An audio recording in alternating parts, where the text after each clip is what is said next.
Welcome to the General Assembly of the Elders Club of Capian Incorporated.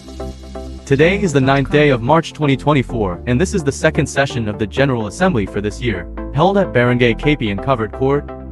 At siya po siya ay kilalang-kilala bilang kapitana ng Barangay Maharlika, si Kapitana Marilu Piñeras. Alakpakan po natin at siya ngayon ay magsasalita. Magandang hapon po sa inyo lahat. Alam ko marami na akong makilala dito.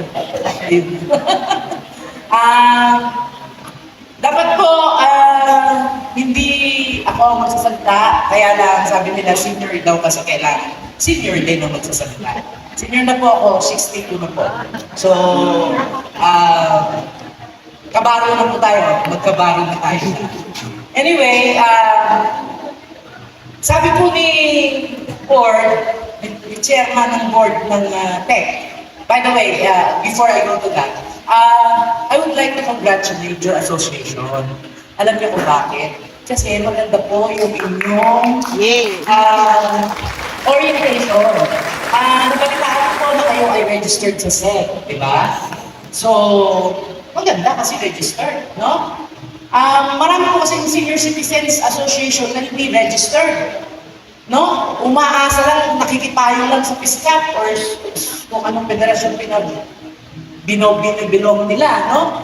Which is wrong. Kailangan po, the association itself, like your tech, is registered, duly registered. Kaya po marami kayong miyembro.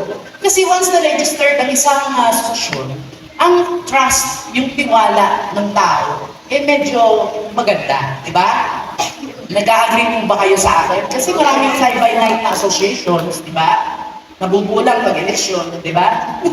Anyway, congratulations, and I would also like to make mention, Kagawad Ranyada, no? Alam niyo po, tayo, pag nagkakaedad, medyo nagiging makulit na, no? So, mahirap po maging advisor ng mga citizen. Medyo makukulit na tayo pag nagkakaedad. Kaya matyaga si Kagawad Ranyada. And kung narinig man niya, wherever he is, congratulations. No? Anyway, ano yung pong questions tungkol sa pension, no? Alam niyo po ba na meron tayong dalawang klase ng pension? Alam niyo po ba yun? Meron po tayong unang-una yung social pension. No? Yung social pension, yun po yung natatanggap natin sa LGU o sa munisipyo o city hall. Alam ko marami kayong questions pero I will get to that. Second is the universal pension. Universal pension, ito po ay nagagaling sa national. Maliwanag po? Okay.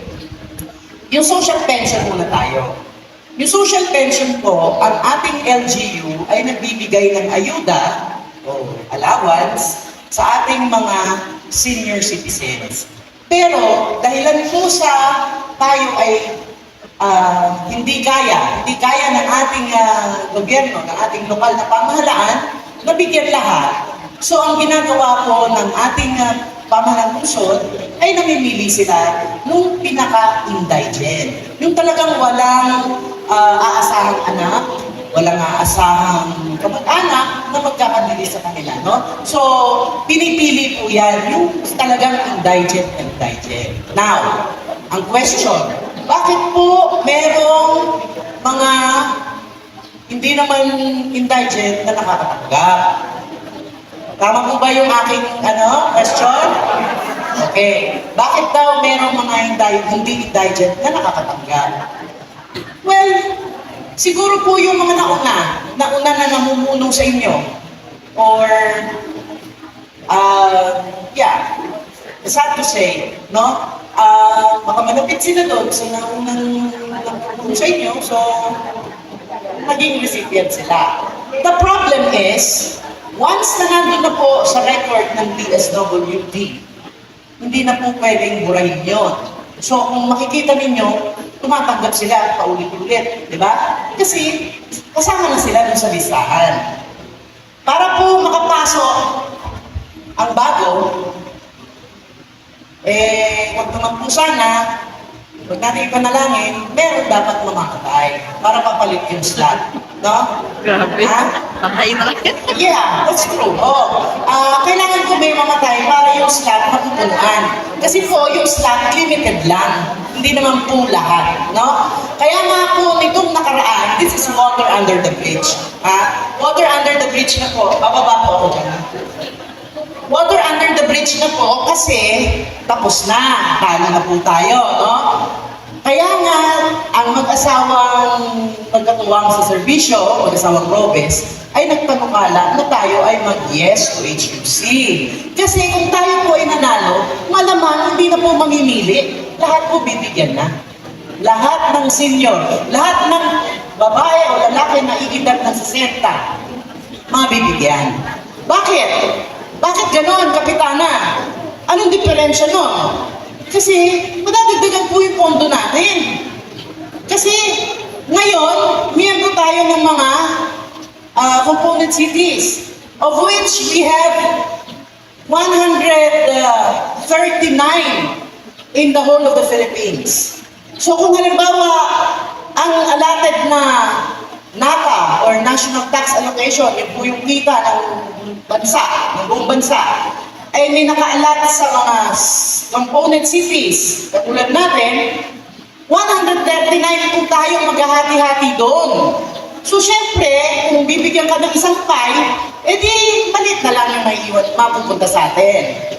Pero kung tayo po ay nagtagumpay na tayo ay naging syudad o highly urbanized city, pang 34 lamang po tayo.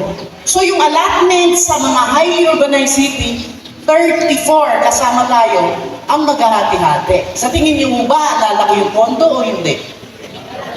Lalaki. So yun po sana. Plus, kung tayo po ay naging highly urbanized city, tayo po kasi, bilang tayo ay under the supervision of the province, tayo po ay nagre-remit sa probinsya taon-taon ng parte ng ating annual income. At nung sa huli pong pagtutuos, that was yung last na census, tayo po ay nag-remit ng nasa 600 million. Yun po ay parte lamang ng ating kita sa isang buong taon. Niremit po natin yan sa probinsya dahil yun po ang mandato sa atin ng batas. Bilang tayo ay under the supervision of province, we are mandated to remit a part of our annual income to the province. Pero kung tayo po ay naging highly urbanized city, yun pong 600 million na yon na iniremit natin noong nakaraan, yun po ay maiiwan na sa atin. Kasi hindi na po tayo mandated, hindi na po tayo minamandahan ng batas na tayo ay mag-remit ng parte ng ating annual income sa probinsya. Kasi mawawala na ang kanilang supervisory control sa atin. Naunawaan po? Pero sabi ko nga, that's water under the bridge. Talo na po tayo. And ang sabi nga ng mag-asawa, hindi na nila uulitin, not in their time. No? So, sayang na pagkakataon, pero wala po tayong magagawa. No? So, kung tayo naging HUC, malamang hindi na po mamimili. Lahat po tayo mabibigyan ng social pension. So, sana po nabigyan ko ng linaw kung bakit, yung mga tanong nyo, kung bakit hindi lahat nabibigyan. Hindi po lahat nabibigyan dahil sa budgetary constraints, no? Naunawaan po, kulang po ang pondo ng syudad para i-cater lahat at bigyan lahat ng social pension. Okay? Meron po katanungan pa? Yung po namang sinasabi ninyo na, bakit yung laki-laki ng bahay nabibigyan? Siguro po yung unang mga namili, no? Pero ang malungkot na katotohanan, kung hindi sila mamamatay, walang mabubuksan na slot, no? Kung walang mamamatay, walang magiging available na slot. Okay? So, sana po sa aking maliit na naibahagi sa inyo, naunawaan nyo na kung bakit pili lamang yung nabibigyan at kung bakit sabi nila, uy, laki bahay, bakit meron? Diba? So, sa mga nauna po sigurong namili yan, no? Siguro, naiintindihan natin na meron naman talagang nangyayaring ganun, no? So, ngayon po tayo, mga senior citizen, hindi na po tayo under ng PSWD. Dati po, nasa DSWD tayo. Para lamang po sa mga senior citizens or the national government, ay nag-create po ng isang komisyon o isang opisina para doon na po kasuhin ang lahat ng mga bagay-bagay na patungkol sa ating mga senior citizen. Ito po ay ang National Commission for Senior Citizens. Alam niyo po ba yan? National Commission for Senior Citizens. Okay. Hindi, nung simula nung mag-create yun, wala na po tayo sa DSWD. No? Solely for the senior citizens lang yun. Ngayon, pupunta na po tayo dun sa universal pension. Ito po yung pension na nanggagaling sa national government. At ibinababa po through the National Commission for Senior Citizens. Pero, para po tayo makatanggap, kailangan po natin mag-register sa portal nila online. Sino po ba dito ang makapag-register na? Uy, press, maraming hindi naka-register. Press, maraming press festival. Marami pa po hindi naka-register press. Siguro mag-meeting kayo and mag-designate kayo ng panahon or araw kung kailan pwede nyo silang tulungan mag-register kasi karamihan sa ating mga senior citizens, hindi na tayo techie, no? So, panindigan na natin yung pangalan nyo, tech. Kaya kailangan lahat ng miyembro nyo naka-register sa NCSC or the National Commission for Senior Citizens. Okay? Meron pong mga teki dito, katulad si ate. Yan, teki yan. Kasi magaling sa cellphone. Teki yan. Sa cellphone lang po pwede na mag-register. Importante po maka-register kayo para mapabilang kayo pag merong mga mehura o benepisyo o ayuda na binibigay ang national. No? Yung universal pension po, meron pong binibigay sila, dati 500 ngayon 1,000, tinaas na nila.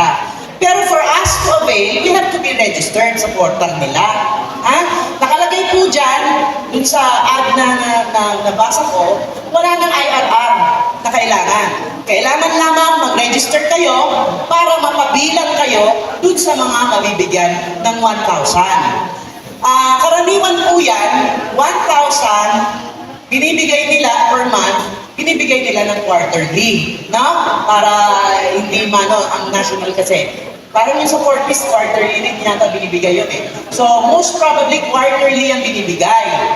Ngayon, wag pong mag-alala kung yung mga iba na hindi pa nakaregister, mag-register lamang po kayo. Kasi, sabi po doon sa nabasa ko sa Google, anong tawag dyan? Yung retroactive yung pagbibigay. Halimbawa, nakapag-register kayo, ngayon lang. Ako, halimbawa, nakapag-register ako, ngayon lang. 62 na ako. Wala ako nakuha ng 60, 61.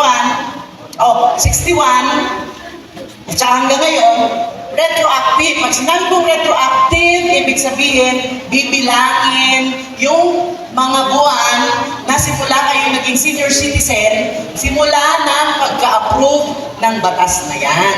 Na-approve po yung batas na yan, panahon pa ni Pangulong Duterte. So, magandang balita po yan kasi retroactive, ibig sabihin, pag tayo ay binigyan, medyo malaki-laki yung matatanggap natin kasi retroactive. Ngayon, sabi niyo naman sa akin, bakit kapitana hanggang ngayon hindi pa kami nakakatanggap? Wait lang po tayo. Kasi sa laki ng Pilipinas at sa dami nating mga kabaro sa buong bansa, inaayos po nila yung kanilang data. Plus, yung DBM or the Department of Budget and Management, hinahanda po yung pondo. No? Once na mag-go na po ang DBM, yan po ay ibibigay nila. Hindi po nila pwedeng ibigay yan kasi yan po ay batas na pinirmahan ng ating mga mambabatas at ni Pangulong Duterte. So, hindi po nila pwedeng hindi ibigay yan. Okay? So, importante po, magpa-register tayo sa portal ng National Commission for Senior Citizens. Taas nga po ulit yung mga rehistrado na. Hoy, konti talaga. Konti talaga, press. Kailangan talaga mag-operation registration kayo sa NCSC. Okay? Next project ng tech, operation registration sa NCSC. Ha? Ayan. Dadagdag ko lang po, senior citizen na rin po ako, 65 years old. Okay po. Pag nag-register po kayo, dapat may matatanggap kayong number. Okay po. At yung number na yon, kailangan nyo po yun i-xerox. Parang ID. Para pag tinanong po kayo, alam nyo. At tayo ay mga senior na, makakalimutin na nga, sabi ni Kapitana. Di ba po? So, hindi natin makakalimutan. Pag yun ay naka-laminate. Di ba po? So, i-laminate po natin yung number na yon. Para pag tinanong po tayo, wow, ito po yung number ko sa National Commission for Senior Citizen. Yun po. Thank you po. Maliwanag po, meron po tayo makikita number doon. Tapos nakalagay doon, kung sabihin sa inyo, you are now registered, di ba, ate? So, ang suggestion ni ate Sonia, i-xerox nyo, tapos i-laminate nyo. Lagay nyo sa wallet nyo.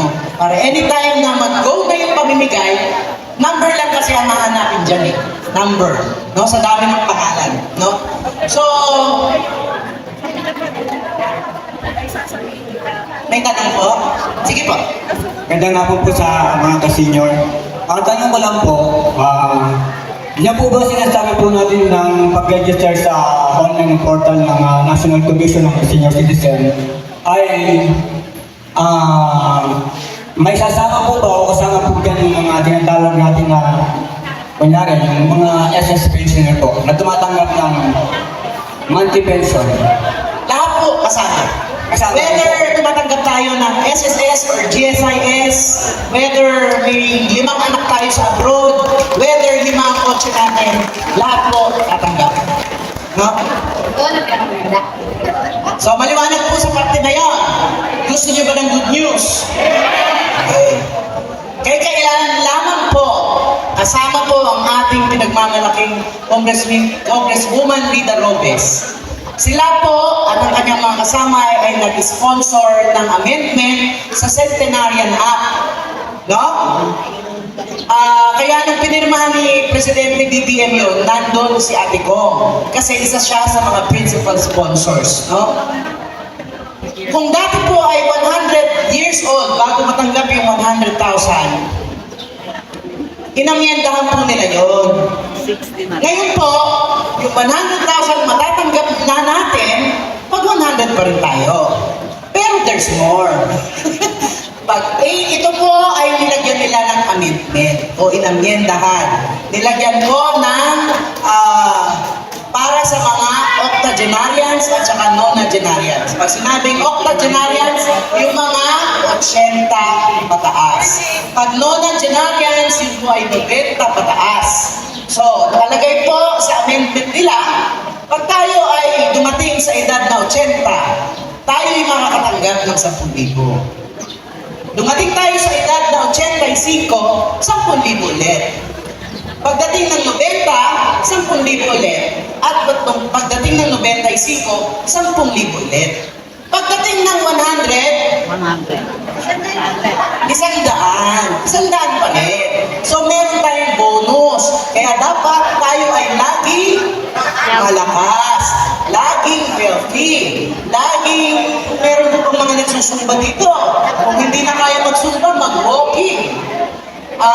Ayun, si nanay, yan, oh, yan. Ang galing yan. O, ano yan?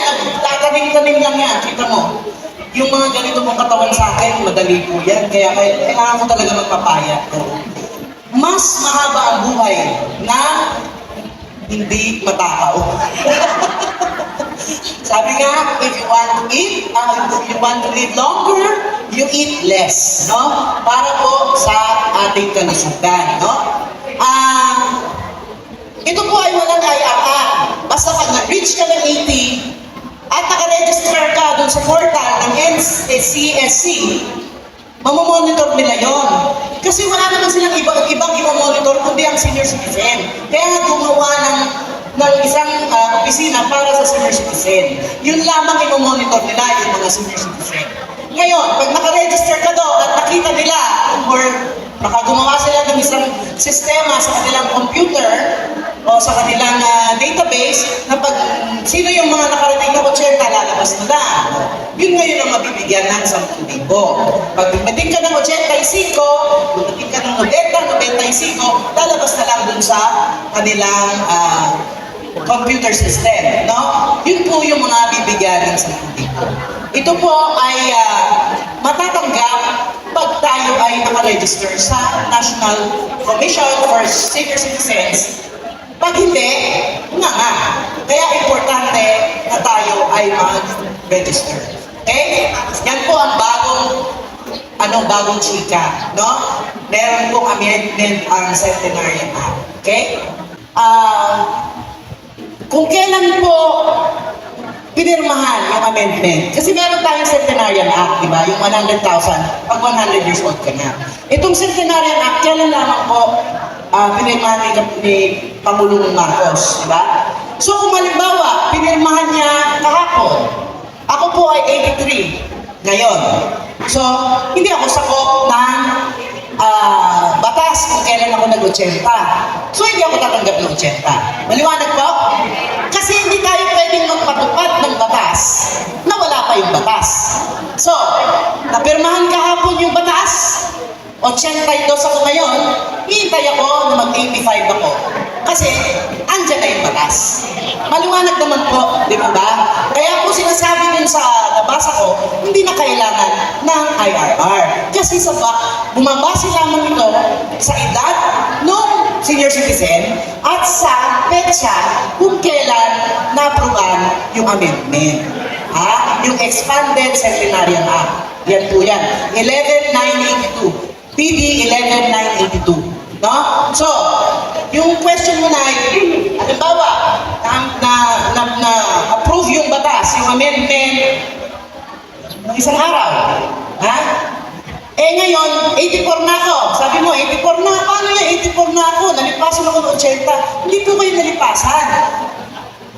Nang nagawa po yung amendment, 84 na kayo. So yung nag-80 kayo, hindi kayo sakop. Kasi wala pa yung batas eh. Hindi pa pwede ipatupad ang batas na wala pa.